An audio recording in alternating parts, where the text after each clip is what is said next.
Welcome, everyone, to the Deep Dive. Glad to be here. Today, we're really getting into something profound from the sources you've been looking at, a real cosmic paradox. Yeah, it's about this tension, How does an infinite God interact with finite creation, specifically us? Exactly. And the core question seems to be, did God, the second God, specifically, as the sources often frame it, did he manifest directly, like in space-time, before becoming a creature? And if not, why not? What was the barrier there? Right. So our mission really is to dive into these complex texts you've gathered, pull out the key ideas. And make sense of how this infinite divinity connects with our finite world and why it actually matters to, you listening. Okay, let's unpack this. So foundationally, the sources are clear. God is infinite, limitless, just completely uncontained. Meaning everything, space-time included, is within God, not the other way around. Precisely. There's literally nowhere God isn't. But here's the challenge the texts present.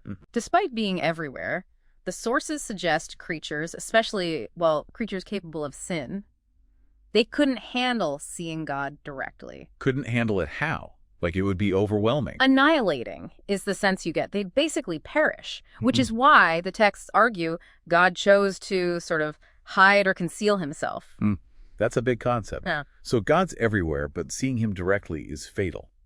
How do the ancient texts you looked at handle that, like 2 Chronicles? Right. Those passages are key. They say things like, the heavens, even the highest heavens, cannot contain God, let alone a temple built by humans. So that strongly implies God isn't, stuck in space-time like we are. Absolutely. It points to transcendence. God isn't spatially limited. So those Old Testament moments where people apparently saw God and lived. Yeah. What about those? The material suggests they were likely seeing angels or some other divine messenger sent in God's name, not God's raw, unmediated self. Okay. The sources mention God placing his name on the throne. It signifies authority, communication.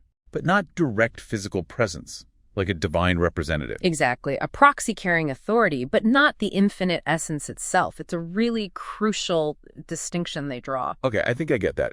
So if those weren't direct sightings, then what about Emmanuel? God with us. Ah, yes. Your sources seem to highlight that this name, this specific declaration, only comes after the second God became a creature. That feels like a major shift, right? It's presented as the fundamental shift. It implies a completely new kind of presence, something that just wasn't possible before. So why was it necessary? Why did the second God have to become a creature?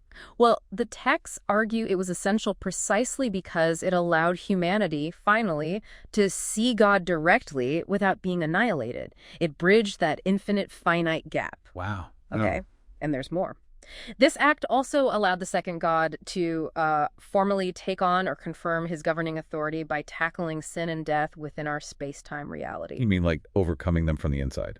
Kind of, yeah. Think about passages like 1 Corinthians 15, discussing Christ's ultimate reign after defeating all enemies, death included. Right. And interestingly, the sources even describe the resurrected second God as becoming like an angel, maybe suggesting a new, less constrained way of being present within creation, but still truly with us.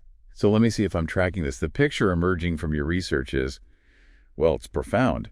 Before the incarnation, direct sight of God, basically incompatible with finite life, especially given sin. That seems to be the core argument. But this act of the second God becoming a creature, it fundamentally changed the rules of engagement, so to speak. It made direct, non-lethal interaction possible. Yes, it opened a new way for God to reveal himself directly, even in the face of sin and death. It redefines the whole relationship.